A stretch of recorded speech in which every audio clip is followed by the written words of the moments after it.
Hello, welcome to Anara Reacts. Today I am watching another bit from the Fat Electrician on, Ghost of Bataan, Arthur Wermuth, a one-man army apparently. So I've not seen this one before or heard of this person that I know of, so let's find out. If you were to ask me to name one person off the top of my head that should have been awarded the Medal of Honor but wasn't, it would be a toss-up between Jake McNasty McNeese and this guy.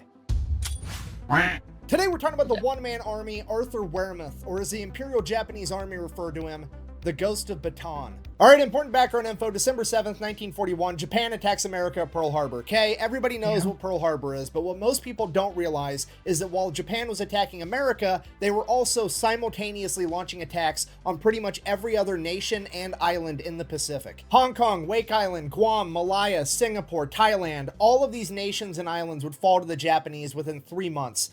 All of them except for one. The Philippines. If you don't know, at this point in time, the Philippines is actually a territory under the United States of America, who had assumed control of the Philippines from Spain after the Spanish-American War in 1898. Because of that, there was already 22,000 soldiers there. Now, don't get me wrong, they weren't expecting to get attacked. The majority of these soldiers, 12,000 of them, are non-combat related jobs or they're Filipino reservists. But that other 10,000 was the Philippine Scouts. And I cannot stress to you enough that these guys are absolute gangsters. They were founded in 1901 by the US Army. It is essentially Filipino and Filipino-American soldiers being led by American officers, and they are experts in guerrilla, anti-guerrilla, and jungle warfare. These are the guys that fought the Tan Sung rebels during the Moro Rebellion. They are literally the men that America's patron saint of hole punching, John Moses Browning, created the Colt 45 1911 for. They are the direct predecessor of the Philippines' current special forces, the Scout Rangers, and they are probably some of, if not the last people on the planet that you want to fight in the jungle. And one of the American officers leading these men is none other than Arthur Wermuth, son of a World War I veteran that grew up in Chicago.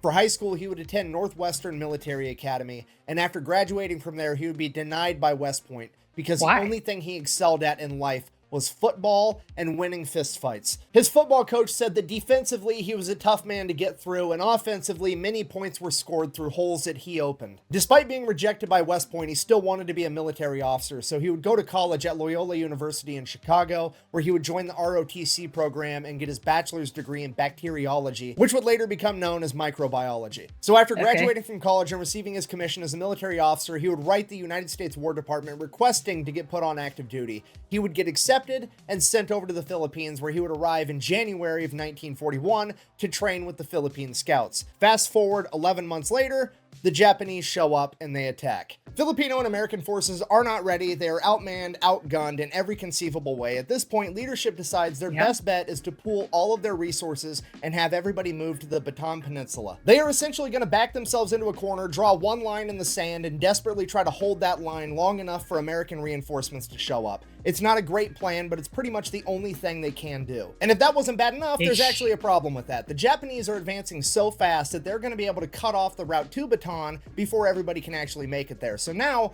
Arthur Wermuth and the rest of the 57th Infantry Regiment are going to have to go and fight the Japanese on the front line, desperately trying to hold them off long enough for all the other people to retreat. General Wainwright gives them the order to dig in and hold, and that's exactly what Arthur and his men do. At this point, Arthur is in command of Delta Company of the 57th Infantry Regiment, which is roughly 150 Philippine scouts, and for the next 2 weeks, they go toe-to-toe with the Japanese army, desperately trying to hold them off long enough for everybody else to retreat. This was how Arthur and his men would spend Christmas of 1941, dealing heavy losses to the enemy. But by New Year's, they had faced the same thing and endured heavy losses themselves. By the first week of January 1942, Arthur's 150 men had dwindled down to just 37. At this point, it became clear that they were not going to be able to hold the front line, at which point they were ordered to retreat back to Bataan. But Arthur had a plan to slow down the Japanese even further. Arthur volunteers to sneak back into a city that recently fell to the Japanese by himself, because in that city there's a wooden bridge, and that wooden bridge is going to prove vital for the Japanese to quickly move troops further inland. And if Arthur can get rid of it, it is going to severely hamper their ability to do so. So Arthur is going to sneak into this city by himself with demo charges, his Thompson submachine gun, and 2 5-gallon jugs of gasoline. He is then going to make his way to Main Street under the cover of night, dump the gasoline all over the buildings, and light Main Street on fire. Once all the buildings in Main Street are engulfed in flames, that is a signal to the Philippine scouts miles away that they're going to start dropping artillery on that area, and Arthur is going to use that as a distraction to make his way over to this bridge, place some demo charges, and blow it up. And that's pretty much exactly what happens. Arthur sneaks into town, manages to light Main Street on fire, waits for the fire to grow a little bit, at which point Arthur knows the artillery fire is coming right on top of him any second, and he just has to make a run for this bridge. But this bridge is wide out in the open. If they had artillery to drop on the buildings, why couldn't they have used that to take out the bridge too? Open right next to Main Street, and he is about to run essentially down Main Street towards a bridge that's being guarded, and there is hundreds of Japanese soldiers everywhere. All right, that seems easy enough. Thankfully, most of them are distracted by the fact that most of Main Street is on fire, and not a lot of them take notice of the fact that there is now a 190-pound American sprinting down Main Street towards the bridge. But eventually, a couple of them would take notice and begin firing at Arthur, and he would be struck in the calf and fall to the ground. And right then is when the artillery rounds started dropping. And as soon as the artillery rounds started dropping, Arthur waited there for a second, and then when he thought they were all distracted again, he got up and continued to run towards the bridge. He then proceeded to place the demolition charges, blowing up the bridge before disappearing back in the jungle and making his way back to his men. So Arthur and his men make it to Bataan. At this point, you have to put yourself in Arthur's shoes. He is one of the highest ranking officers on the ground. He was just in charge of 150 men 2 weeks ago, and only 37 of them survived. That's not necessarily his fault. He was placed in a completely unwinnable situation, but ultimately, he's not going to feel great about himself losing that many of his men. He's been living in the Philippines for almost a year, training with the Philippine Scouts. He's an expert in camouflage, an expert in jungle warfare, and an expert in guerrilla warfare tactics. And he decides that rather than lose any more of his men, he is going to go out past the front line into enemy territory by himself and terrorize the enemy. So that's what he does. He sleeps during the day, and every night he grabs his Thompson submachine gun, 2 Colt 45 1911s, and a bunch of grenades, and heads off into the jungle by himself to utilize hit-and-run tactics against the Japanese conducting guerrilla warfare. And on one of these missions, he's a couple miles into enemy territory from the front line when he hears a bunch of Japanese soldiers coming up on him. So he quickly hides in some bushes and camouflages himself, and 30 Japanese soldiers, an entire platoon, comes walking past. One of them almost steps on him, and he's just laying there dead quiet, trying not to breathe, and the troops are making their way towards the front line. And Arthur knows he has to do something because they're either going to launch an attack or they're getting reconnaissance to scout the front line. Either way, these guys gotta go. Not good. He knows that even if he pops up with the element of surprise from behind them with his Thompson submachine gun, he's still gonna lose that firefight. So he does the only thing he can think to do, and that is to get up and start walking in the column with these guys as if he was one of them. So he is literally following this Japanese column, walking through the jungle towards the front line, at which point he decides, hey, I got to make sure these guys don't look back and actually try to get a look at me because I'm wearing a different uniform. Yeah. They're going to notice. So he decides that every time one of them steps on a twig or makes a noise, he's going to shh, so they be more quiet. Just reassuring that, like, oh, that's obviously not an enemy behind me. It's somebody trying to get me to be quiet because they're on my side. Arthur Wermuth has just switched gears from John Rambo to Bugs Bunny fucking with Elmer Fudd. And he follows these guys through the jungle for miles, just shushing them the entire way. And then when they finally get up to the front line, Arthur knows that he has to do something. He has to alert his guys that they're about to attack. So he does the only thing he could think to do. He quietly pulls the pin from one of his grenades and then acts like he tripped on something, stumbling to the man in front of him, grabbing a hold of him for balance. And when he grabs a hold of him, he hands the grenade to him right in the guy's chest. That guy obviously grabs it, and Arthur runs off into the jungle. The Japanese soldier's like, wait, what? Oh God. Boom! He blows up. Crap. Then Arthur turns around with his Thompson and opens fire on the rest of them. This obviously alerts his men, and they start opening fire too. They completely wipe out this Japanese platoon. After this and other events like it, the Japanese start to fear Arthur, referring to him as the Ghost of Bataan, while the American forces are referring to him as the one-man army. At this point, he gets his notoriety, and other experienced Filipino scouts start volunteering to go out with him, but he doesn't want to lose any more men, so he keeps refusing, and he keeps refusing. And finally, there's one brave Filipino scout that he can't refuse because this guy will kick his ass. His name is Sergeant Crispin Jacob, aka Jock. He is described as being 6'4", 220 pounds. Holy and crap. Arthur Wermuth himself said that he is half Filipino, half Oriental giant. and he begins going out on these missions with Arthur. And time after time, Jock manages to save Captain Wermuth's life. At some point, it becomes... When you're that big, doesn't it make it harder to camouflage yourself? You know, to kind of duck and hide? Apparent that the Japanese are intercepting frontline communications, but here's the thing, these communications aren't done over radio, they can't just be intercepted wirelessly. These are hardwired communications with a physical wire just strung out on the ground. This means that somewhere along that wire, the Japanese have tapped into it physically, and Arthur Wermuth and Jock are sent out at night to investigate. So they're tracing this wire down all night long, just following this wire, and at some point in the darkness, they lose track of it. So they're trying to re-find where the wire went, they're looking. Arthur gets his legs tangled up in a vine and he falls down. No big deal, he pulls out his knife, goes to cut the vine. Oh shit, wait, hold on, this is the wire. At which point he looks over to yell at Jock like, hey, I found it, and he looks, and there is a ditch with a Japanese soldier and a bunch of equipment sitting in it, looking at him like he's dumbfounded. Arthur quickly draws his gun as the Japanese soldier draws his, and they have a good old-fashioned quick draw contest, which Arthur wins. Arthur, then quickly making it back to his feet, is then tackled by two Japanese soldiers into the ditch, one of them stabbing him with a bayonet through his arm, pinning him to the dirt wall inside of this trench, at which point he yells for Jock. Jock then runs up to the edge of the trench and sees Wermuth inside the trench fighting off two Japanese soldiers with his arm pinned to the wall. He takes aim with his rifle at the Japanese soldiers and then realizes that he doesn't want to accidentally hit Wermuth in the middle of the fight while it's still dark out. So he jumps in the trench and proceeds to beat the two Japanese soldiers to death with his rifle. He then destroys the radio equipment, helps Wermuth pull the bayonet out of his arm. He starts bleeding everywhere. He bandages that up and gets Wermuth back to the hospital, at which point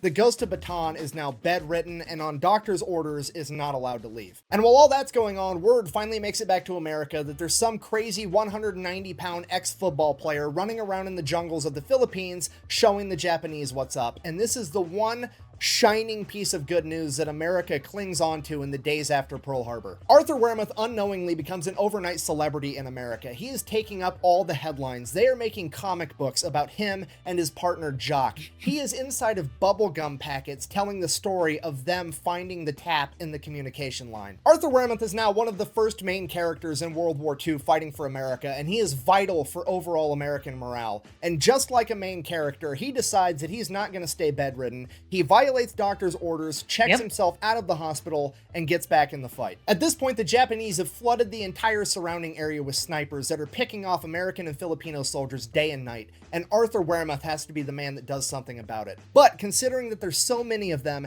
and that Jock just saved his life, he comes to the conclusion that having some friends around isn't exactly a bad idea. So he starts taking volunteers to join his special anti-sniper unit, and 84 of the meanest, most experienced Philippine scouts volunteered. Not only were these guys counter-sniping the snipers, there was also a bunch of them out in the jungle, camouflaged and hidden, waiting for the sniper to fire so they knew where he was, and then they were going to come at him with machetes and Colt 45s. Throughout February and March of 1942, Arthur Wermuth, Jock, and their anti-sniper unit were credited with taking out 500 Japanese soldiers, and this is considered to be a very conservative estimate. Then in late March, Command would ask for volunteers to do a nearly impossible mission of recapturing the high point of Mount Phuket, at which point Arthur immediately volunteered and then asked his men who of them would also like to volunteer, and they all did. Arthur and his men then set off to try to complete this nearly impossible mission. It is a 36-hour hike through enemy territory just to get to the objective. Along that 36-hour hike, they are credited with taking out an additional 65 Japanese soldiers. Then upon reaching Mount Phuket, they would launch an attack,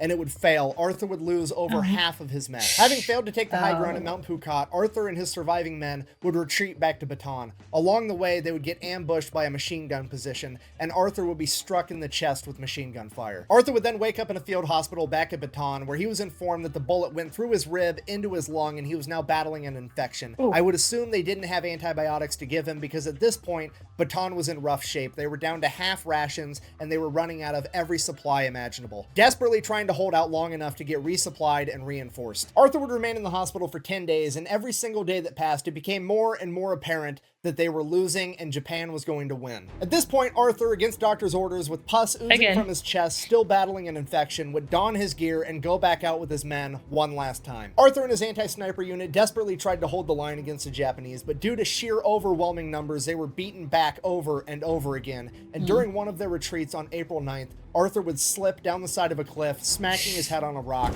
rendered unconscious. He would again wake up in the hospital, but this time when he awoke, he would come to find out that the Japanese had completely taken over Bataan, the Americans had been forced to surrender, and General MacArthur had fled to Australia. This is absolutely the worst possible outcome because the Imperial Japanese believe that if you surrender in battle, you lose your honor, and if you lose your honor, you are no longer human. You are subhuman and no longer eligible for human rights, which gives them the justification to treat you however they want. Arthur Wermuth is bedridden, having been shot in the leg, stabbed in the arm with a bayonet, shot in the chest, concussed, and battling an infection, and he is probably one of the luckiest men there. Because pretty much everybody else is forced to participate in the Bataan Death March, and I don't really want to get too far into what that is and what happened, but suffice it to say, over 30% of everybody else is going to die in captivity as a prisoner of war.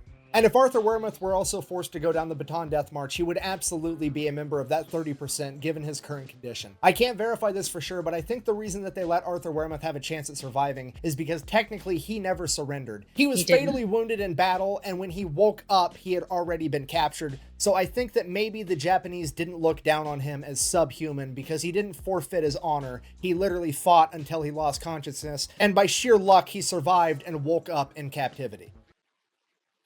That sucks.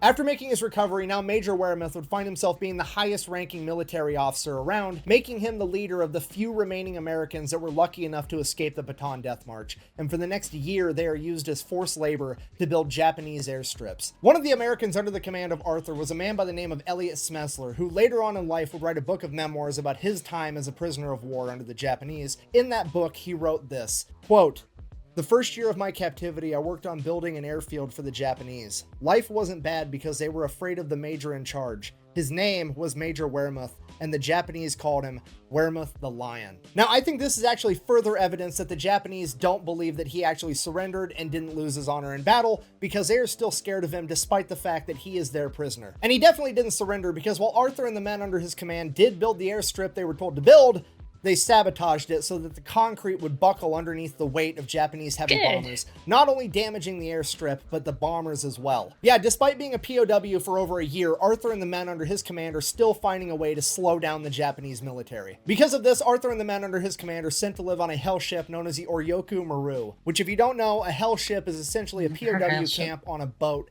and they are infamous for their horrific living conditions. The only thing worse than being a starving POW is being a starving POW on a boat with no shade while you're seasick. Then on January 9th, 1945, the USS Hornet, an American aircraft carrier, would mistake the hell ship for a troop transport and bomb it.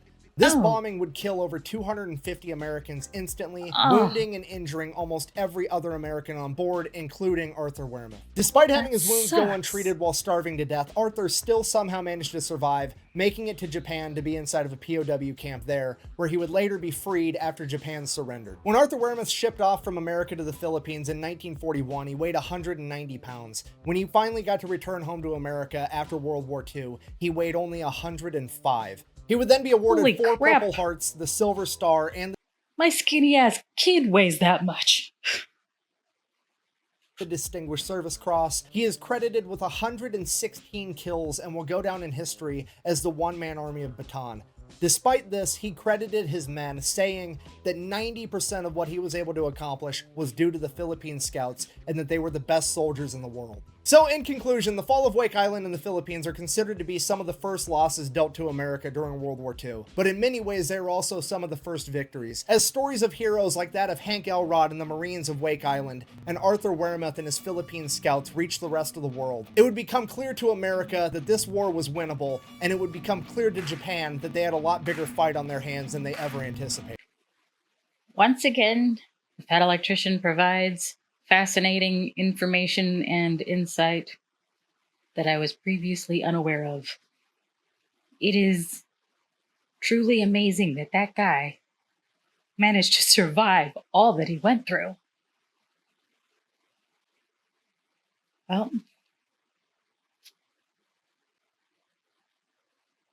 At least he did manage to survive. There were many that were lost, so despite the condition that he came back in, he was still alive and able to recover.